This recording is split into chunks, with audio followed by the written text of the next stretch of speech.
Bismillahirrahmanirrahim. Allahumma salli ala Muhammadin wa ala ashabihi ajma'in. On va faire une petite introduction sur ce thème ô combien important, qui est une grande étape dans la vie de chacun, qui est le mariage. Et nous allons commencer par la parole d'Allah dans le Coran.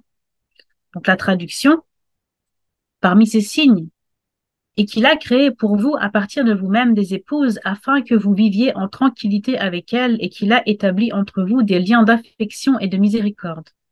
Il y a en cela des signes certains pour des gens qui méditent. Sourate 30, verset 31. Également, Seigneur, donne-nous en nos conjoints et nos descendants la joie des yeux et fais de nous un guide pour les pieux. Sourate 25, verset 74.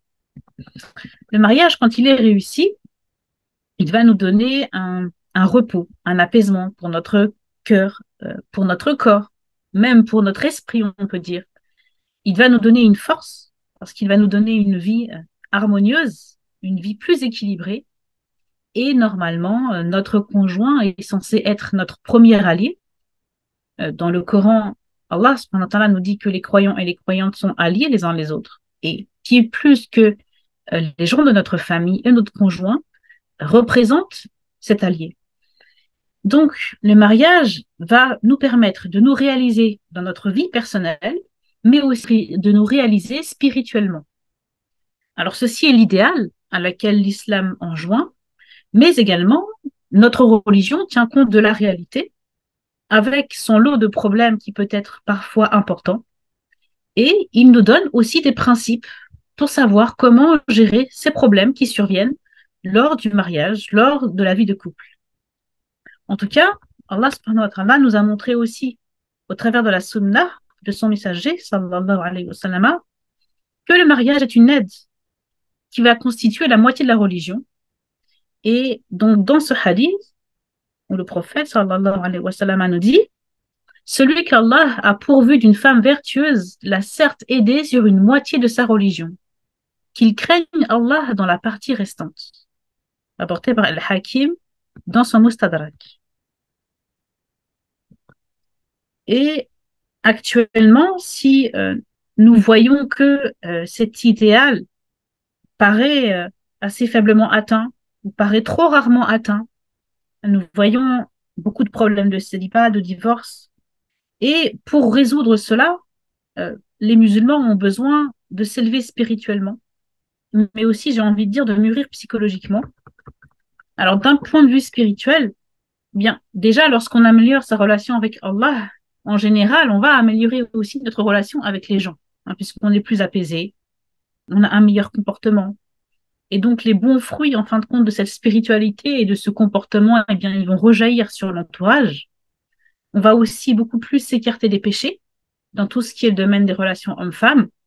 On va éviter toutes les voies qui vont mener à des bonheurs illusoires, entre guillemets, et qui, en fin de compte, ne mèneront qu'au malheur quand on s'écarte tout ce que Allah subhanahu wa ta'ala a exigé de nous. Et en tout cas, on a d'autant plus besoin de faire cet effort pour améliorer les relations avec les membres de notre famille et avec notre conjoint, puisque ce sont les êtres qu'on fréquente le plus. Et j'ai envie de dire que là aussi où la relation est la plus forte. Et le Coran reconnaît la réalité des disputes. Comme je l'ai dit, notre religion nous parle aussi des situations problématiques, mais il enjoint à une patience qui est particulière envers les membres de notre famille. Donc, par exemple, dans le verset, sourate 64, verset 14, « Ô vous qui avez cru, vous avez de vos épouses et de vos enfants un ennemi. Prenez-y garde donc. Mais si vous les excusez, passez sur leurs fautes et leur pardonnez, sachez que Allah est pardonneur et très miséricordieux. » Et d'un point de vue psychologique, plus, j'ai envie de dire que c'est dans ce domaine, et surtout dans le domaine de la relation homme-femme, que les émotions sont peut-être les plus fortes qu'on peut avoir dans tout ce qui concerne les affaires de la dunya, les affaires de la vie d'ici-bas. Et combien on voit de gens qui peuvent prier, qui sont très droits concernant le fait de faire les prières à l'heure, qui jeûnent, qui font des jeûnes surrogatoires, qui font des prières en plus, qui peuvent être très généreux, faire des aumônes, etc. Mais dès qu'il s'agit des relations hommes-femmes, ils ont beaucoup plus de mal. ils peuvent aussi tomber dans des dérives dans lesquelles ils ne tombent pas sur les autres aspects et même pas dans les adorations. Pourquoi? Parce qu'il y a ces émotions qui sont vraiment très fortes. Et ça demande un djihad an-nafs particulier.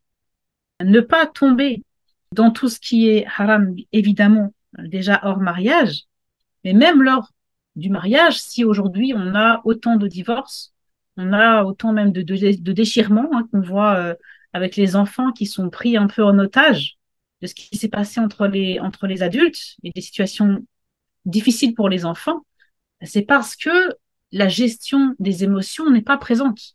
La gestion spirituelle de la situation n'est pas présente. Donc, nous, on va faire un cours de fiqh. Donc, ça va être du fiqh pour se former sur les droits et les devoirs, pour savoir comment faire un mariage valide, etc. Mais évidemment, il y a un travail que l'individu doit faire qui est un travail spirituel et qui est un travail émotionnel en plus de cela pour que les choses se passent mieux.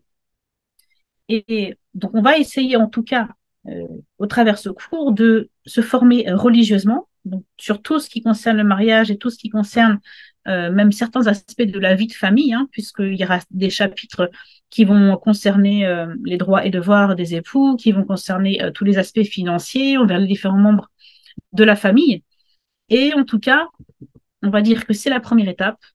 Charge ensuite à chacun de pouvoir franchir ces autres étapes qui sont les étapes de la spiritualité et de la psychologie pour pouvoir faire en sorte que le mariage soit réussi et la vie de famille soit réussie.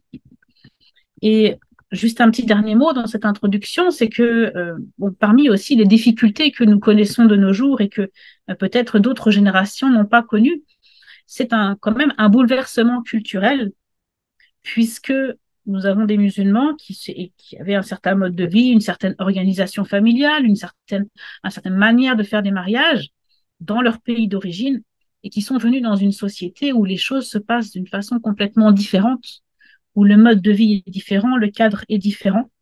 Du coup, tout a été un peu bouleversé sur la réalité de la vie conjugale ici, que ce soit comment on fait leur rencontre, comment se passent les demandes en mariage, comment se passe l'organisation du couple. Tout a été chamboulé, en fin de compte, dans ce cadre-là. Et pour nous aussi qui sommes convertis, on est passé d'une ancienne vie où il y avait un certain mode de vie à un cadre différent, sachant que le cadre islamique est beaucoup plus exigeant moralement. On peut aussi se demander quelle part de notre culture et notre mode de vie d'origine va rester compatible avec le modèle islamique. Donc on a toutes ces questions-là qui se percutent, qui s'entrechoquent et qui créent des difficultés à notre époque. Et là aussi, le fait de bien se former religieusement, ça va apporter un éclairage. Ce n'est pas suffisant, il y a d'autres dimensions, je le répète encore une fois, mais en tout cas, on va pouvoir mieux comprendre un petit peu quelle est la part de la culture et quelle est la part de la religion. Sachant que l'islam ne s'oppose pas à la culture, on a tous nos cultures d'origine, où on a même créé une nouvelle culture en fonction d'un petit peu nos convictions, nos cultures d'origine, etc. C'est un mélange. Et à partir du moment où nos pratiques culturelles ne s'opposent pas à la religion, il n'y a pas de problème. On peut les intégrer. Simplement, il faut avoir à l'esprit qu'est-ce qui relève de la religion et qu'est-ce qui relève de la culture. Déjà, vous allez voir, rien que dans la manière dont le contrat de mariage se passe, on sait très bien que les choses vont être différentes. Quels habits vous allez porter, comment ça va se passer, ça va durer 1 jour, 3 jours, 7 jours, etc. Quel rôle de la belle famille, tout ça, ça va dépendre un petit peu des cultures des uns et des autres. Et donc, il est important de comprendre quelles sont toutes les conditions de validité du contrat de mariage et quelle est cette part culturelle. Du moment où il n'y a rien d'interdit, il n'y a rien qui l'empêche, mais pour pouvoir quand même distinguer les choses et aussi comprendre le cadre islamique et nos prescriptions religieuses, dans quelle mesure est-ce que l'on peut les adapter? C'est-à-dire, qu'est-ce qui est figé? Qu'est-ce qui va être immuable dans nos principes religieux, dans les conditions qu'on demande pour le mariage, même dans les droits et devoirs lors de la vie conjugale, et qu'est-ce qui, en fin de compte, peut être adapté?